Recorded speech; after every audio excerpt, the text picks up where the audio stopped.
Here be dragons. So I am really excited to tell you about how originally our collections of mythological beasts and imaginary creatures led to the actual legitimate study of natural history. And then cryptids, cryptozoology, is sort of the bridge in between those. I'm Varyn, Ebner. Let's get started. So inventing fantastical creatures is pretty much our birthright. And there's pretty much a formula to it. You take, two existing animals and you take their characteristics and you mash them up, and even better, if maybe there's a couple more, you can just like throw a bunch of stuff in there. Now this actual mix does result in a well-known mythological creature. Does anyone know what these make up? No, but I like where you're thinking. Kind of close. It's actually the traditional Chinese dragon. So it's known to be a mix of characteristics from typically 9 other animals, and 9 being a significant number. That's also how we get unicorns, griffins, sea monsters. Yeah. And you can't really think of a creature that isn't made up of borrowed parts, right? So because these creatures are composed of real parts, but they're recombined in novel ways, there's kind of a difficulty in just throwing the whole thing out as necessarily false. So we have this sort of intermediary class of animals known as cryptids. Now, the actual technical definition of a cryptid is a creature whose existence is not substantiated by scientific empirical evidence, but it also actually hasn't been disproven either. So it's not quite mythological, but it hasn't been proven real. So here we are going to survey the realm of real creatures to mythological and the cryptids in between. So, this answers a lot of questions for me. Soak it in, yeah. Not a conspiracy theorist, but. So, get it out, now calm down, okay. So, we're going to look at this practice of intertwining the real and the imaginary, but in the process of this, we find it is not a straight line from just totally believing fake animals to discerning the actual. It's not a straight line from ignorance to scientific enlightenment. That's important. Remember that.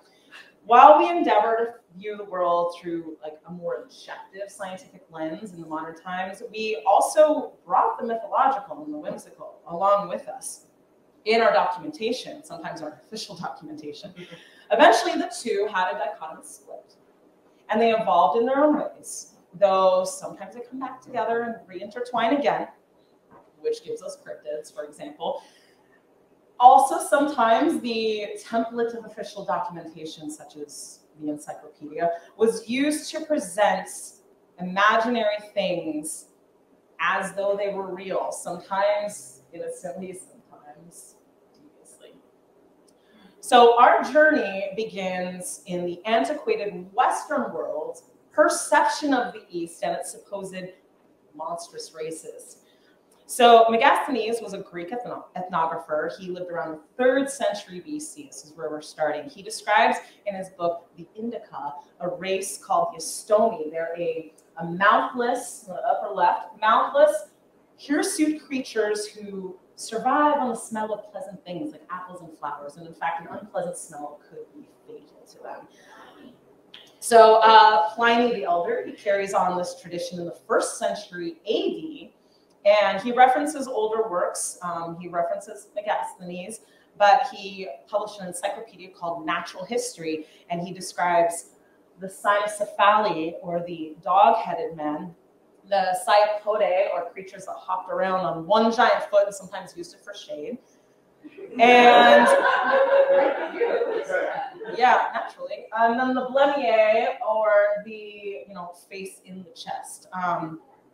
So then we move into the pre and Middle Ages, and we're seeing iterations of these creatures over and over again. You've probably seen these images before in some iteration. The Western world has this tradition of describing exotic other races based on vague perception, and it's still going strong. Christianity has entered the chat, and those skeptical of these creatures' existence, they're like, well, but if they do exist, they are still worthy of salvation. They had an agenda. These strange creatures, they're often anthropomorphic, we see, so they're not entirely inhuman. They were usually presented as wonders of the East, such as in the medieval text, wonders of the East. So what we're really getting at here, though, is an othering of what they saw as an untamed world in need of colonization. Yeah. These races are different than demons in the biblical text. Demons were a monstrous race of their own, often slightly anthropomorphic, a mashup of human and animal characteristics, but they were part of the same common practice of showing moral deformity through physical deformity. Sometimes the monsters portrayed were actually just people who practiced other religions. Their practitioners were often attributed with inhuman characteristics and practices like cannibalism and things like that. Yes. Timing, man. Read the room. All right. So we have bestiaries. They're ancient compendiums of animals. They're basically our early natural histories. They held descriptions of real animals, but often also included mythological animals. We had sirens, phoenixes, unicorns. The animals were given different human personality traits, and they were included in a hierarchy as a moral scale relative to God. So some are bad. They're meant to teach you a lesson, such as sirens who lure you with the promise of pleasure, but actually bring you to damnation. And we also have like unicorns, for example, back then were considered very close to God. And that's actually held up today because they're still thought of as a paragon of purity and innocence. So according to these bestiaries, the natural world was still held as sacred and had a hierarchy to it. And despite their scientific inaccuracy, it did lay the groundwork for other natural history exploration. But more importantly, they were often hilarious. So this is a crocodile. That's the anatomy leaves something to desire, but they did get the bitey part right. So this is obviously a turtle. So close. It's just off by 90 degrees. This one's really, I call this the unsuccessful meal. This is so stupid. It's bullshit. It never happens, except when it does. Yeah, that. So, yeah, maps. Medieval manuscripts, such as psalters or books of psalms, they were rife with images of monstrous creatures and anthropomorphized animals. This is a 1260 English psalter showing a map of the world, and it's ringed with monstrous races. Monsters are often drawn in the margins. The theory is that these are meant to, on one hand, maybe entertain the reader, just add to the text, and be a little bit playful, but they also had a moralistic purpose. They showed the dangers lurking outside the purview of God's word, or the uncivilized, uncolonized, unconverted world. Hence the phrase, "Here there be dragons." So I have a theory, though, sometimes it's attributed to the boredom of monks. Exhibit A, ancient liner doodles, probably done during English class. Exhibit B, weird creatures having breakfast, giving sassy looks and just plain getting up to some mischief. Exhibit C, brutal animal warfare, also known as rabbits or dicks. And my final conclusive evidence, flying penis monster. Yeah, that's, I don't know the moral purpose of that joke. I don't know that I want to. All right, get it together, everyone. Okay. Before the scientific renaissance, of the Western world, many of these creatures were folded into our mythology. So mythology provides a way of understanding and relating to the world around us. We're used to thinking of a strict separation of scientific fact and the mythological. And that's a different paradigm than the way people thought back then. It didn't always apply in different cultures throughout history. Mythology didn't necessarily stand in for scientific understanding. That's a bit of a reductionist view. We also don't know that they took these creatures for granted. We don't know that whether or not they actually believed in their actual existence is real or not. So the presence presence of the real alongside the imagined in the text sort of blurs this line in their cultural paradigm. So another point that's worth making is that with comparatively limited roads for spreading knowledge, there was not really a reason to not believe what was depicted. Case in point, we have discovered creatures that defy reason. They're downright mythological seeming, and yet they exist.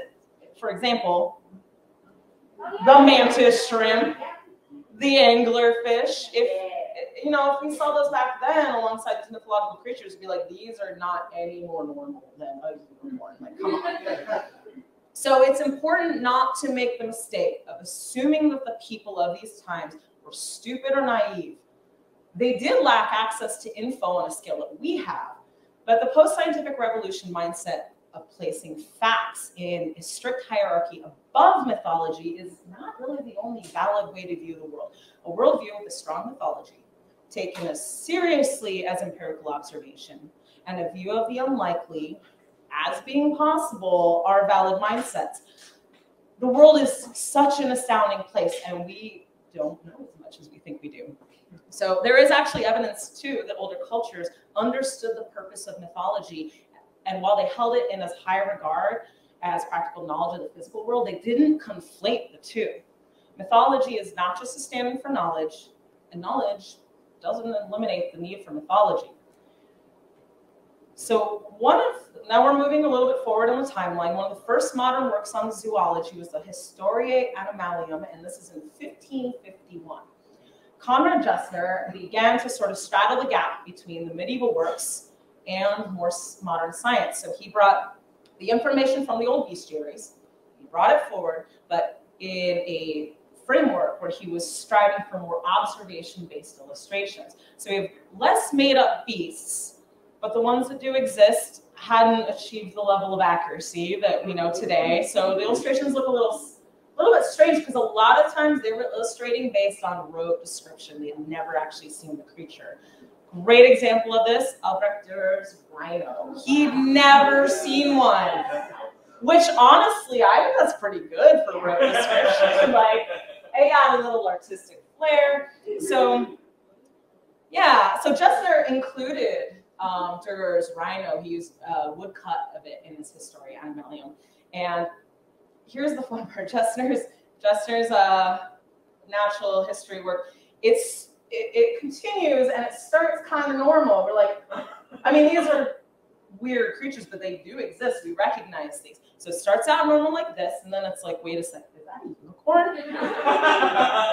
Don't think about it. Moving on to perfectly normal herpetofauna, and then it starts to get kind of weird, and then it's getting even weirder, and then before you can figure out what's going on again. I kind of feel gaslit by this. So, what's even real? So, continuing the game of is it real? The history of four-footed beasts and serpents. So now we're 1658, so roughly 100 years later, and we have Edward Topsell's zoological works. His illustrations were based on and include some of Gessner's works. But again, we start with the real, sort of. I mean, technically it could happen. So we have the real, but then we have the real, but not quite right, sort of some inaccuracies, and then the downright made up. And then my favorite, the most horrifying creatures, made from the stuff of nightmares.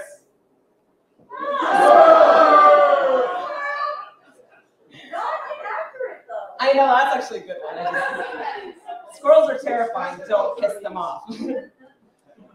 So following closely in Jester's footsteps and actually credited as the founder of modern natural history is Ulysses Algernon. So his lifespan was 1522 to 1605, so it's kind of overlapping in that time period. But he was the first to plan a systematic documentation of nature. He also started the practice of the Wunderkammer, or the curiosity cabinet. His collection was one of the first examples of this. He produced a 13-volume Historia Naturae, and it was the most complete compendium to date of the natural world. But we still cannot get rid of that mythological, whimsical shit. So he, on the other hand, now here for him though, there was a strict separation. He was doing the real documentation of the natural world, and then he also made his Monstrorum Historia of completely made up, like they're not presented as real. Ironically, these are what he's more well known for, or at least on the surface, but he really contributed to the study of natural history. So at this point, this is where we get our dichotomy split. We've delegated monsters to a separate realm. We're striving for more accuracy in our documentation, but we sometimes still get it wrong, and it's usually pretty funny. So misinterpreting natural history, the goose barnacle. So there's a tree with barnacles that birth geese, right? With me so far? Okay, good. Barnacles, here's the logic. Barnacles are attached to driftwood, and it was believed they must have grown on the tree first. And it's not known in that region that birds migrated, so their sudden appearance in temperate Europe must have obviously come from these barnacles, because the colors were the same, so why not? And upshot of this is the birds aren't considered born of flesh, so you can eat them on days when eating meat that's forbidden by Christianity. Loophole! Sweet. So that's how we got the goose barnacle, and that's how we got the barnacle goose. And for some reason, Wikipedia expects you not to confuse those. I don't know. My other favorite example is the Scythian lamb, or the vegetable lamb of Tartary. It's a fern. It's a fern. It's not a lamb. It's a fern in Central Asia, but it's woolly rhizome down at the base. It resembles a lamb upside down. So this was another example of the popular pastime of natural history telephone. So, and you know what? These all seem ridiculous, but like, come on. That's what we used to think a T-Rex looked like back in our young and naive days. We thought they only had scales, and it was this giant revelation that they were at least partially feathers. Yeah. So we're still not immune to those foibles. Fossils are hard. So now we're going to the 18th century. So we're progressing along, and Albertus Seba, Dutch pharmacist, zoologist, famous collector. Side note, he sold his collector to Peter the Great, so he was a big deal. He published a 4-volume thesaurus of animal engravings, and he's actually really starting to get it right. Most of them are based on direct observation, not secondhand, but sometimes they can only get specimens that are sent over, like taxidermied. So, for example, the two-toed sloth. Now that's accurate. That's accurate. They're two-toed because they're talking about the top, not the bottom limbs. It is from an actual collected specimen. The anatomy is correct, but there's something wrong with this picture. What's its behavioral? Anyone guess? Yeah, it's standing up. Fortunately, that one's an easy fix. We got that. Okay. But so every single animal he gets right, and then he throws this in. Hydra. That's the famous in Albertus Seba's. There's a hydra. Again, I don't know what to think, but we're almost there, though. We're almost to actually getting it right. So enter Sir Thomas Browne, 17th century English polymath and consummate killjoy, and he had his work Pseudodoxia Epidemica, or Vulgar Errors. And he published this in 1646. He was debunking the bestiaries and increasing the momentum of scientific objectivism. And actually, he laid the groundwork for Darwin and Wallace and Lamarck, and they carried that torch into the 18th and 19th century to create what we know today as the more accurate natural history and evolutionary theory and such. Now back to this fake stuff, because it's way more interesting. So all along this way, we have been blurring the line between the real and the imagined. Not just slipping the odd hydra into a zoological account, but we're also inserting the fantastical and templates meant for factual presentation. So we've got people faking entire encyclopedias and natural history journals. We have the example of the Voynich manuscript of the 15th century, that one, and then the Codex Seraphinianus. That one was just like 1970, not that old. Here we have the Travels of Sir John Mandeville. It's an ancient travel blog that dates back to the 14th century. It describes the travels of an English knight through strange lands, and he encounters our monstrous races again. We see the Blemier, kind of terrifying. Well, Sir Thomas Brown, 2 slides ago, he calls Sir John Mandeville the greatest liar of all time. Well, joke's on him, because Mandeville didn't actually even exist. It was all made up, even the author. So, ha! Going on the side of more of the fake stuff, we have Arent van Bolten. He wasn't even going for documentation. His famous grotesques were produced in the early 17th century, but it's still in the spirit of like the natural history documentation, just not trying to fool anyone, but showing a bunch of things featuring animals riding on other animals. And you know what? I saw this and I was like, this is familiar. Yeah, and Dr. Seuss, yeah. Yeah, and were they actually inspired? I don't know. So this goes on until today. This is a modern piece of work by Vladimir Stankovic, the Cephalopodoptera. So it's clearly a mix of the cephalopods and the Lepidoptera, or the butterflies. So we are using the existing templates. This is like a specimen plate to create the fantastical and present it. And we have the time-honored tradition of rogue taxidermy. Yeah, that's a favorite. So we are physically fusing animal parts together now. It's been used to shock audiences, like in carnivals, all of the Fiji mermaid, to oftentimes trick and satiate rich European curiosity cabinet collectors who wanted the most exotic specimen. And also sometimes for just for the sake of art itself, which these are both contemporary rogue taxidermists. So, in case we're not confused, it's like, what's real, what's not, I don't know. So, enter Charles Gould's Mythical Monsters. It's a treatise on the idea of, could mythical monsters actually be real? So he thinks that a mere 30 years before 1886, when this is written, it would have been preposterous for someone to like take clearly made up mythological things and present them as real. But nowadays, in 1886, it's not so strange to think that that would be possible. He says scientific advancement in the post-Darwin era has changed our estimation of folklore, and it's not just interesting, but it's a key part of tracing ancient unwritten knowledges traveled throughout time in the vehicle of mythology.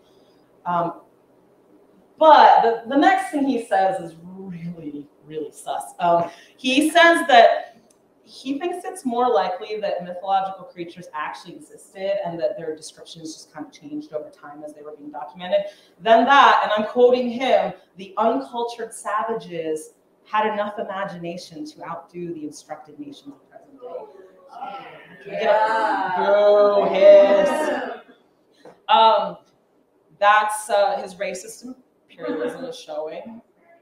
And it's clearly bullshit, because like, is it more likely that all these mythological creatures actually existed and happened to go extinct, and then we just suddenly started at some point during the scientific revolution to suddenly start making up mythological creatures? Yeah, that's... But, I mean, we've been making up creatures since time immemorial, way before Christianity. So that's bullshit. He does make a point that I think is interesting, and it's the idea of having an open mind toward the actual existence of some of these fantastical seeming creatures, or cryptids, or at least that something inspired, something real inspired these fantastical things. So tracing them back to something that possibly did exist. So basically, scientifically, having an open mind, a lot of, like you said, a lot of cryptids, by definition, have not been disproven. And so looking for the source of these, keeping an open mind there. While we were debunking all these made-up creatures, which is a valid pursuit, we were also discovering others that we previously thought were completely impossible to exist. So, in the idea of blending these ideas of the real and the imaginary and honoring a paradigm that is not just a strict delineation between this is real, this is false, real is better, false is bullshit, keeping in mind and raising a toast to the fact that curiosity and imagination are necessary for scientific discovery. And instead of holding a rigidly dualistic view, recognizing that the imagined is inspired by the real, and the real is discovered through the capacity for imagining.